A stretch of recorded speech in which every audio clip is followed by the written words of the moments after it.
It is time for change, time for the old ways to die, time for a new, undisputed leader, a new American world order. Our mission is to reassert our sovereignty, reform the liberal international order. The central question that we face is the question of whether the system, as currently configured, as it exists today, and as the world exists today, does it work? Does it work for all the people of the world?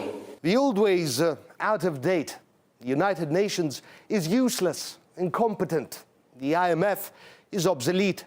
European Union, pointless. All these international organizations, unions, treaties, and agreements, they only hinder America.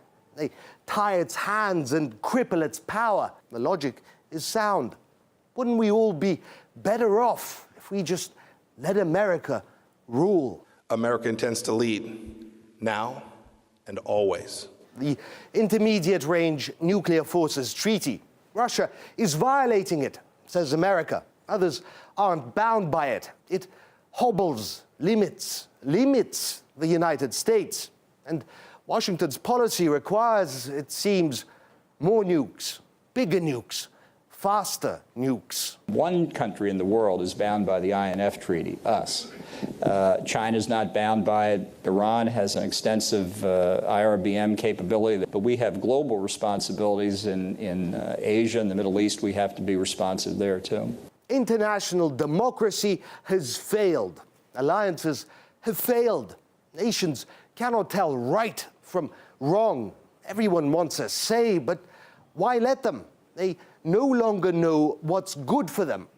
America is good for them. This is what President Trump is doing. He is returning the United States to its traditional, central leadership role in the world. And so, it seems, we enter a new age, an age where might makes right, without all the fluff and lip service to partnerships and equality. The old world order is dead. Welcome to a new American age. The INF Treaty was signed in the final years of the Cold War. Production of short and medium-range nuclear missiles are prohibited under the pact, but the US claims that Russia is producing missiles in violation of the agreement. Moscow, in turn, says that Washington is threatening its security with bases and missiles located in Eastern Europe. Former UK Army officer Charles Shoebridge gave us his take on the situation. You've got this situation here where NATO seems to be advocating one position in support of the US at the moment, but many of its member states have not just privately but publicly raised their concern that this is part of the arms control mechanism breaking down, and that this will, of course, herald in a new arms race.